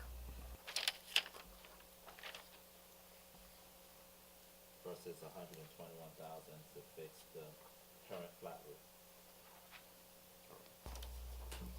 Yes, I've that's- always leaned towards the pitched roof. As far as, I feel like they last longer. You don't have the standing water. You don't get the little divots in it. I never have understood the reasoning for a flat roof. I think one of the issues with the, correct me if I'm wrong, I remember it being talked about, if we put the metal roof on this building, we have to do something with the HVAC system because it is on the roof. Is that correct? Yeah, but it was our intent to redo the HVA system anyways, because it's not sufficient, it don't work right. So that would that be- was in the, that that was cost in would the have to be plans kinda- also. Calculate into that number also, whatever the HVAC system. Mr. Mayor Pro Tem, according to my understanding, the total price for the flat roof was $121,075, but if we encapsulated the asbestos with no removal, then you take off $32,223 for a total of $88,852, and that was just to replace the roof only. These breakouts that were provided by the other contractor for the metal roof, the new roof was $103,582, which is about $15,000 more than the $88,000. Then you have also contractors' fees and contingency fees that are going to be proportionately reduced in the next line items. So that is not reflective of the entire cost of just putting the roof up. Then if we do put that metal roof up, we are mandated to change the HVAC. Whereas I know the HVAC does need attention, and it's going to need attention regardless which direction we go. All I'm trying to think of is which is the more practical, which is the more cost-effective, and which is the more durable. The metal roof, without question, from what I understand, will last a lot longer than the rubber roof. The rubber roof would be with a 20-year guarantee, 2-year contractor labor. So those are things, this has been a metal roof since the building was, a flat roof since the building was here, and it's been here for 40 some odd years with various repairs and things done to it. I think it's just, we need to be able to compare each item as with the cost there before us and decide how far we want to go in the work we want done here at City Hall. There had also, in their $400,000 price, been some proposals for a security wall to be built out there in the receptionist area, providing a new doorway and more security for the receptionist. And there had also been some attention that was going to be given to the outside of the building, some stucco and some just appointments to make the building much more attractive. And that's in that $400,000 price. And I just think we need to lay those things out on the table as well when we're making this decision.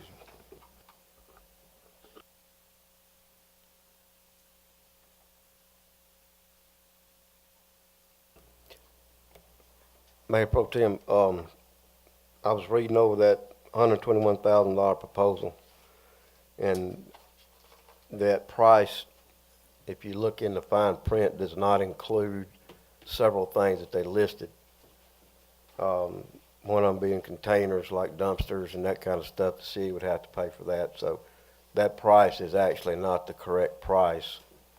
I don't feel like, I think we're going to be adding some more money to it with the stuff down there that said was not included that the city would have to do.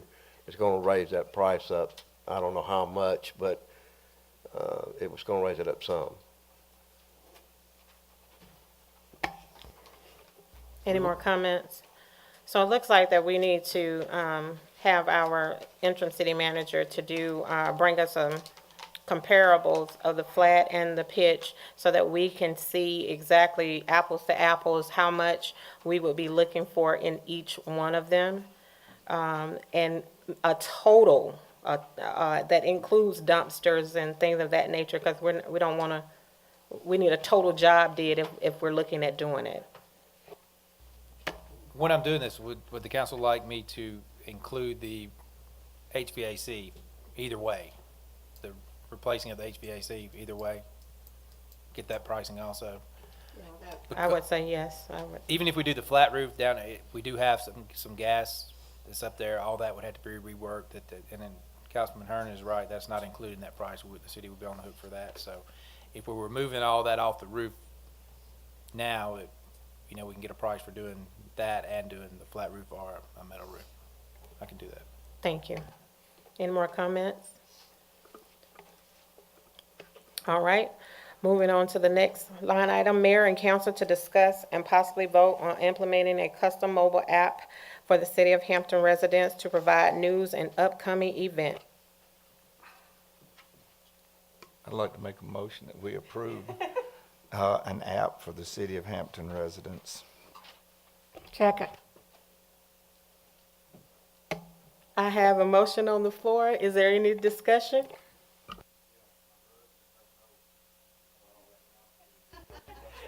I can explain somewhat. It's yeah, the kids would know. It would basically be an app that you can put on your phone or your iPad, or and it's linked directly to our webpage, so we could give instant updates. If you sign up for this free app as a citizen, you could get the road closure for the race. We could put that app out. Bad weather, you could put that on. So they would get instant notification. They could also go on there, and it would link to our website, so they could do bill pay and that kind of thing right off your phone. So. It is something they came to us before and had offered us a kind of an introductory price, and this time they kind of give us another discount if we choose to do that now. That's what I was gonna ask, what's the cost? It's not on here. 2750? $27.50 Right here. It's on there. for initial project development, and then looks like $9.75 as an annual fee. That is correct. Ms. Mayor Pro Tem, Yeah. if I may, and I'm not a computer expert by any means, and I know somebody can correct me, and please do if I'm wrong. What this will do is be an app such as Facebook that you have. I have an iPhone. Facebook is a popular app. You just touch it on your iPhone, it opens up Facebook. What you would do with this app is go to the App Store and type in I believe it would be a free app. You would type it in, City of Hampton, then you could download the City of Hampton app. You would have that icon on your phone. You just touch that app, and it would open up all the news. The Main Street newsletter could be put on there. Hampton Charter School information could be put on there. The police department's information, links to that could be put on there. All kinds of information that is currently on our website, plus more information. DDA information could be put on. As much as we want to give links to could be put on there, and people, all they would have to do instead of having to access a computer or anything is just touch their phone, and the app would open up and give them the options of what information they wanted to access. Is that incorrect, or somebody? No, I was pretty good. Okay. I believe I saw Ms. Palmer saying first. Hey, does that mean that when you come to city council that you're gonna be able to access the internet then, or we're gonna be able to access it? And we were accessing it at the park, then it got turned back off. Do y'all know the status on that? Yeah, the park has been, It's on and the park works. The internet at the park should work. Well, I was down there not too long, a few weeks back, and it wasn't working. Yeah, it should be. I can check on that, but the park should be working. The problem we had at City Hall and at other places, it was a security issue. So we had to put extra equipment, the city had to purchase extra equipment at the park to make that available to the public. When we had this open to the public, basically our IT people said that we left ourselves wide open for somebody to access our server, which gives them access to everybody's information. So we had to cut that off. So to have that here can be done, it's just a cost. It's something we have to add to. That cost too, and get that done here. Said the one at the park works, though. One part should be working. I'll double check tomorrow. It didn't work though at Bear Creek, so it was messed up then. We did have a situation where lightning hit it, but it should have been fixed by then, but I will double check to verify this one. Okay. After that, and it did not work. But it did work at Bear Creek, and I was there. Yeah, I know it didn't. So our city manager, he'll check into that for us. When you get that, if it's not working, when you tell me. We're gonna see about getting it fixed in here too, getting the security equipment. It's up to people's money.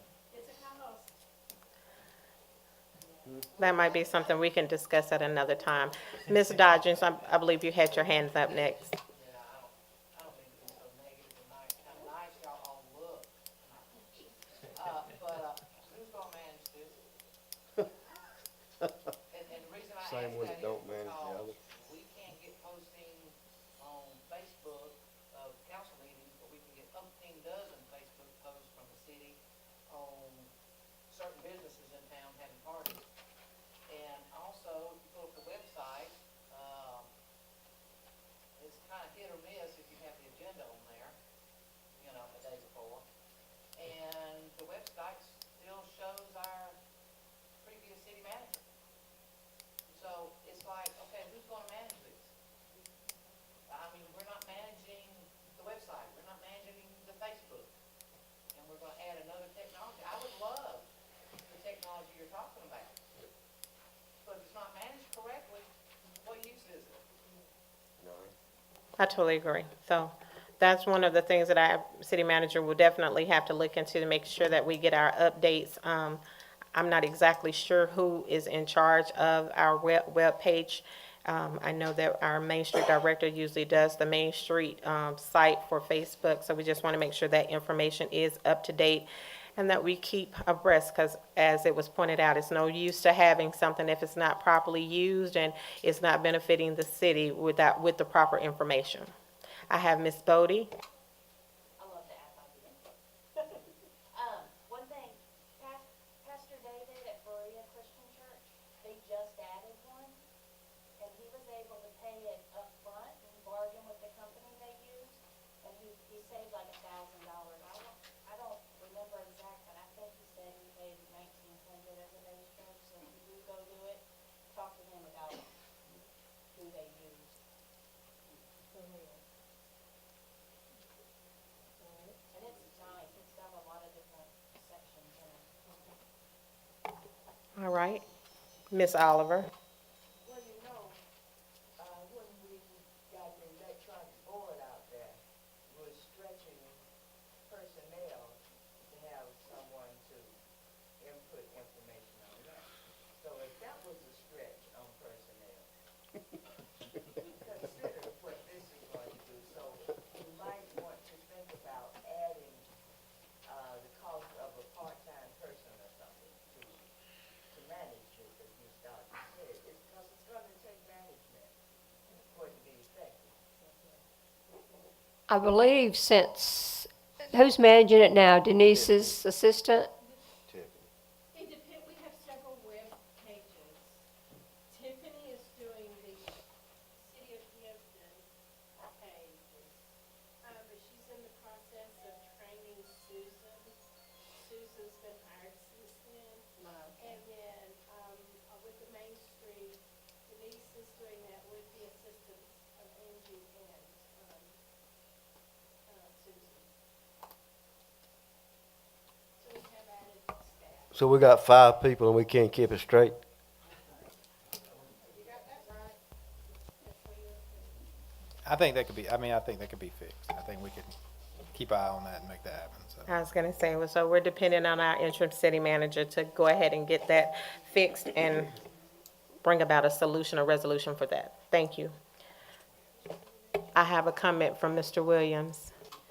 Security reasons, the webmaster, you got 5 people doing it, but each time one of these people are doing that, they need to use open. The webmaster, whoever that is gonna be, is the one that's making sure your security is closed, your closed net across the board.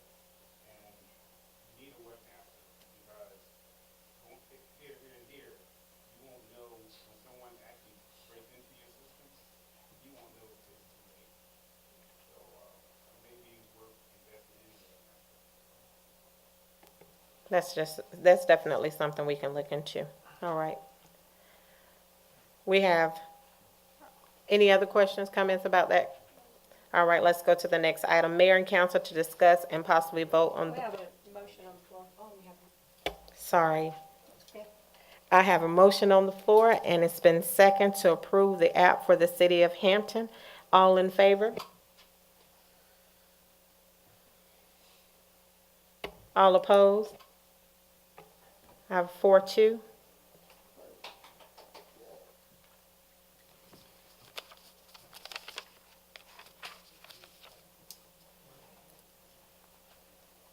Moving to the next item on the agenda, mayor and council to discuss and possibly vote on the sewer debt relief.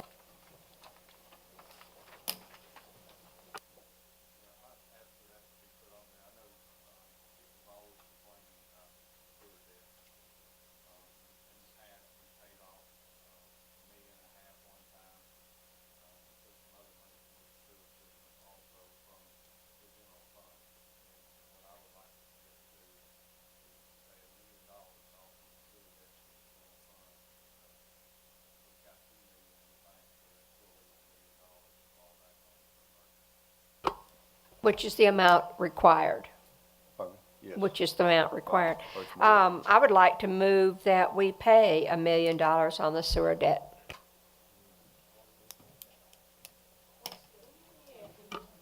Second. I have a motion on the floor to approve sewer debt relief at $1 million. Any discussion? Ms. Mayor Pro Tem, if I might, we had a retreat when Darrell Dotche was city manager, and our year-ended audit was shared with us, and at that time we had the auditors there with us explaining what the figures meant and relating to it. And last year, for the year ending September 30th, 2016, the net change in position for the city of Hampton was $761,798 to the positive. That means with all of our expenditures, the basic revenues for the city of Hampton for the fiscal year 2016 was $761,000. And I believe what the council had intended by maintaining a revenue margin on the utilities that we have in place and accumulating funds in the general fund was to pay this down, as since it is a major topic. No matter who you speak to, no matter anyone in town during the campaign season, even outside the campaign season, people have a question about the debt relief line item on their utility bill. And the sooner we have made great strides in paying this off. Initially, we borrowed $11 million. We have paid it down to, I believe, around the first of this year, around 2018, it will be $7 million. We've refinanced the loan at a lower interest rate to save interest over the term of the loan. And even though when we refinanced the loan, the payment dropped, we continue to make the same payment, which is in excess of the minimum amount due, trying to pay that loan down as soon as possible and give relief to the citizens. And I think that's the intent of Mr. Byrd's motion and request, that we do that with these funds that we accumulated that belong to the citizens of Hampton. And I mean, this is exactly what we've heard from the citizens. They want that line item gone, and this is how to make it disappear. Pay it off early and get paid off as quickly as possible. And I believe, correct me someone if I'm wrong, that's the intent behind this. And we have set a precedent by paying $1.5 million, I believe it was 2 years ago, that we made that payment to knock down the balance of the debt that we owe. One moment. I believe I saw any other discussion up here on the council first. Okay, I have Miss Annette. I saw your hand up first. I believe $7 million, yes, ma'am. 1 million. Our current monthly payment is $64,000. $64,818.81. And our current annual payment is around $777,000 is how quickly we're paying it down right now. And since we're accumulating these funds, they are excess, not necessarily excess revenue, but it is revenue that the city has garnered. This seems to be an excellent way to meet the will of the citizens to reduce this debt and remove that line item. Mr. Mitchell? What confused me is this, you got $2 million, I mean, $1 million, you made $1 million, like you spent rolling the city. It is not, basically losing, because you can't take money and put debt in the city again. That makes sense. Okay. Ms. Sims?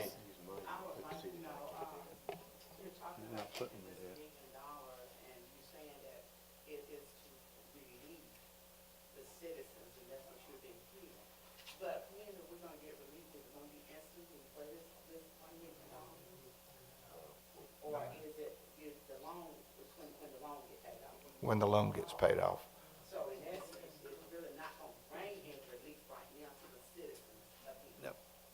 It wouldn't be, no ma'am, not instant. The quicker it's paid off, the quicker it's gone. Yeah, but I'm talking about right now. Okay. It's a debt, so We- we're not really. Okay, I need order. I need order. So we're actually not gonna get, the citizens of Hampton is actually not gonna get any relief from paying $1 million on this debt. It's still gonna be a line based on our people.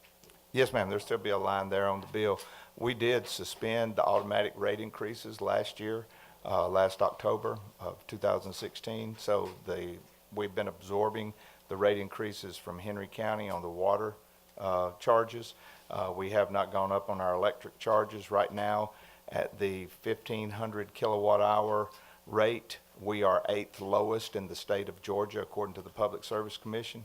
We are trying to keep everything as affordable as possible for the citizens while not being irresponsible and allowing things to go into the red.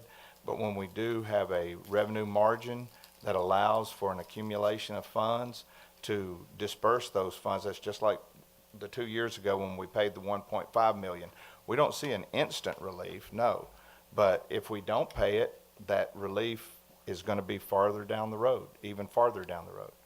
And in my opinion, it's just showing some sense of responsibility to get it paid off so that maybe the debt won't last that long. I have, What's the year on the debt to be paid off? 2028. I have another question on the floor, Chris.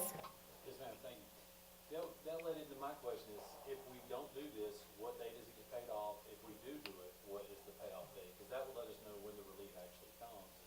If we pay it off sooner, Be what date do we start approximately a getting year. relief? The quicker we pay it off, the quicker that it can be done. I'm asking, has anyone tabulated what the actual date of payoff is now and what the date would be if we do the $1 million payment? How much sooner will it pay it off for us if we chunk that $1 million out? If we put through the $1 million, it would look to me like that we're paying $700,000 a year. It would, in all intents and purposes, take a year off. No, it don't work like that. Is that count interest and principal, or is that just principal? We paid just toward the principal. The $760,000 change in position. Yeah. That was our 7778257 is the annual payment. What he's talking about is how much funds we've accumulated. Our change in position according to the auditor's report. And that means we have accumulated $761,798 in the year 2016. No, what I'm saying is, if we pay I don't remember what the number is, you said a year, we pay $777,000 a year payment towards this loan. If we pay it off early, how much is that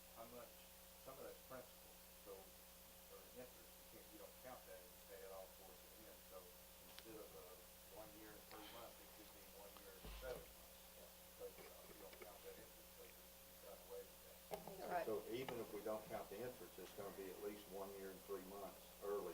With the other we paid off, you're looking at almost 3 years, not counting interest, that would reduce that time frame of paying that debt off. So instead of 2028, it'll be finished in 2027, is that what you're saying? But at least Or that. 26. It may, just like I say, if it's gonna be close to, it's gonna be over a year, it's gonna come off of that debt. I don't know what the interest is, how much of it's interest, how much of it's principal, but even if you don't even count the interest, it's still gonna take off a year and 3 months, somewhere in that neighborhood, off the debt. And these excess payments will go directly to principal, and they'll reduce the interest that we owe. Okay, I have a question on the floor, Mr. Mitchell. What is, 2%? It's low. Is the loan set up, only can pay out 15 years? Some loan is set up, only can pay 25 years, you can't pay any sooner. But it's looking at We can pay it off sooner Yes. without any penalty. Mr. Williams? One quick thing I advise, this thing started back in 2008, when it first came around, and we've been paying this for a long time. And I remember when I first moved here, my water bill was $45, and now my water bill is $140. Now, I'm looking at that $100 every month that's coming in on this loan. And I don't see the loan getting short, I don't see the loan going away. Now, when this thing is paid off, since we the citizens are the ones making that loan payment, will this facility belong to the citizens, or will it belong to the city? Because the city's not paying it, we're paying it. Belongs to the city. City- You wanna own a sewer plant? Well, we're buying into it. We're paying the loan, I'm paying my water bill, I'm also paying a loan. Every citizen is paying a loan. If you was in a co-op and you're paying the host of the co-op, then you own a portion of that property.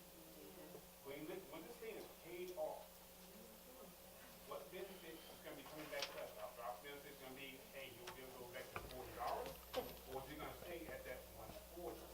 No, you're, probably what would be happening is you won't have that on your line item for the sewer debt relief, because it'll be paid off. And the other benefit is, when you flush your toilet, it ain't gonna go somewhere. You have to send out a letter back in 2008 telling us about this bill, that we'll be paying this bill for 10 years. And that 10 years has passed by, this is a document that came out of this city hall, that bill is still going on. I don't remember any letter going out and saying that it would be 10 years. If you go to your recorded records, you'll find it there too. It says that it'd be paid off in 10 years? No way. The original was what, 20? Okay, so this line item, let's stay focused. All right, so the only thing I'm worried about with this sewer debt, when the city decided to pay the 1.5 million several years ago, we had a surplus, or our fund balance was at $7 or $8 million. So we had the reserve to actually make that type of investment. We're at bare bones now. If you spend this $1 million, there's absolutely no money. It's just a 3-month window that we have, which is $1 million. So in essence, the city will not have any money. And it's very important that we understand that. Ms. Mayor Pro Tem, could I ask the city clerk to let us know what our fund balance is? That comes as a shock to me, including. I thought it was just quoted that we have $2 million and we would only have one left, which is the required amount. Surplus. Right. That's just in the general In the fund, though. surplus, right. Yeah, that's what I'm saying, in the general fund, the surplus, that's what I mean. In the general fund, I'm sorry. General fund, because Yeah. we have a fund balance, which is savings, which is. Right, that's what We I have mean, the general fund quite a that bit was in there. just quoted. I do believe we have at least 4 million in savings in our fund balance. And so we're still in great financial shape. And Think, But I was in the general fund. no, what, the general fund, it basically is our checking account. The general fund is our checking account, the fund balance is our savings account. We have 4 million at least in savings, and we have 2 million in the general fund, in our checking account. I mean, What does it take for us to operate on a monthly basis? Okay, so,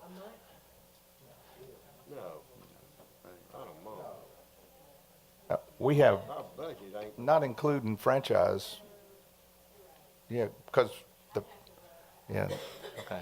the franchise fees take care of themselves. The electrical department and the water department are self-supporting, and they're a major part of our budget.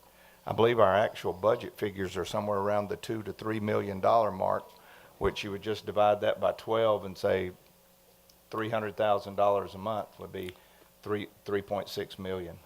Okay, so, so from what I'm hearing, it seems like the big concern is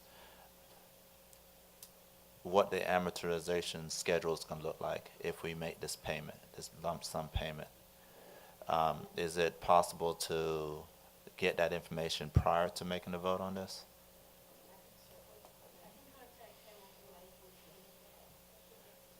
And they should be able to, you know, give us the eaches on it, you know, if we pay $1 million down next month, how would that affect our end balance, so, I mean, that's just my thought, without going into something like this blindly, because, you know, I'm hearing concerns about we don't have money for this, we don't have money for that. It's a lot of money, but we got money for internet, which I'm not tracking all this, but it all depends on who we're talking to and who we're listening to when we want to spend people's money. And I like to look at it as my own checkbook. I always want a balance in my checkbook, and I set a limit. So looking at the city, I think that we need to have at least a set amount of operational funds and reserve funds, because you don't know what's going to happen today, tomorrow, next week, where you're going to need to use those reserve funds. And I don't see, I guess, the rush to go out and spend it, not knowing what the benefit of spending it is, to be able to explain it to people where it's really simple and easy to understand. I thought it was clear that the benefit was to shorten the amount of time that it was going to be on the citizens' bill. Yeah, but I think it would be, when you have an amortization schedule, it tells you when your debt is going to be done, when your payment is done, when your bill is paid off. You know, we're assuming it's going to knock a year off, but it doesn't work like that. You know, you pay $1 million. Knocked it off when we paid the other money, it knocked it off. I understand that, but that's not how those things work. So I'm asking if we can go back to the company or the bank and ask for an amortization schedule, which will factor in us paying off $1 million now, and how would that affect it? And that way we can talk to the public and say, okay, if we do this, this is the result. This is the cost of the benefit. You understand what I mean? Because right now I'm hearing a lot of stuff, but I know in my mind that that's beer math. I can do that drunk, and that's not good math. Beer math. It's math that's not it's math that's not accurate. Well, beer math is just a little rough for me, sir. Well, I'm sorry if it's a little rough for you, ma'am. Just like our ordinances suck. You need to watch your mouth. They do suck if you can't explain them to you. Okay. We have a motion on the floor for a vote to approve $1,000 to be paid toward the sewer debt relief. I mean, $1 million to be paid toward the sewer debt relief, and it's been second. All in favor? All opposed? We have a 4-2. Item on the agenda, we want to add it, we added the purchase of barriers for safety purposes when we have events in the city of Hampton. That was added to the agenda. I believe, Mary Ann, you asked for that to be put on the end. You want to discuss it? I can certainly see the need for the barriers. We can't keep people, we put the rope and whatever behind there, and we can't keep them off the street. And there are an awful lot of children. I was thinking maybe we could start smaller, and the area that has the most congestion, which seems to be in front of right at the depot and going right down, right out where Yumi is, that area right there, and then start with that, and then add more, as time goes on. But in order to the area that's most congested, I would like to look into just adding probably about half of them, or maybe less than half. What's that come out to, Chris? Mary Ann, to get the, you want me to come up here, just for so everyone can hear? A little quick math. If we only do 160, we're still at $73 a piece. If we were to go to 200, it gives us extra because things get broken. We'll find other needs for them. 160 would just give us 2 straight lines for the street. It wouldn't give us any turns or anything like that. When we get to the 200 count is where the price break comes in. It goes down to $70 a piece. So if you just do 160 of them at the higher rate, it's $11,680. But if you do 200 of them at $70, it's $14,000, which is a difference of $2,320 for an extra 40 units. Whatever y'all want to do. I put this out to try to do something positive in the realm of safety for the parade. These are items we will use multiple times. It's something we buy once and we keep it. It's not involved with technology. There's no upgrades. There's no user manuals. There's no technicians that need to come with it. It's a simple static device that's galvanized metal so it won't rust. And Just out of curiosity, Chris, how tall are they? 4 foot, 3 foot? When I saw them at the trade show, they were about how tall? 30 inches. 30 inches? Okay. About that tall? Size of a safety rail or a stair rail. Thank you for that. I didn't know. By the way, hello. Now, the good thing about it is they stand on their own. They have wide bases that make them very sturdy. I shook it, and it didn't feel like it would fall over on anyone. And another thing that gives them rigidity is the fact that each one comes with like a little male and female receptacle on either end, so they lock into each other. And once they're daisy chained together, then they're really secure, and it keeps people from sliding in between them. They stack easy. They nest easy. It's a worthwhile investment, in my opinion. I'm hoping you guys will see the same. What do we have in hotel motel money?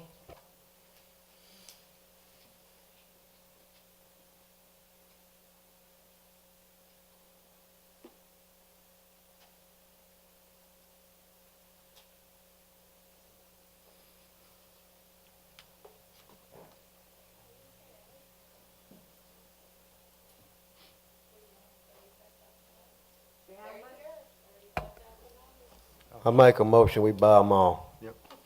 With hotel motel money, that's for tourism. Are we talking 200 units just for clarity? 200 units, At that's the my motion. $70 a piece price. My motion's to buy 200 safety units, or whatever you want to call them.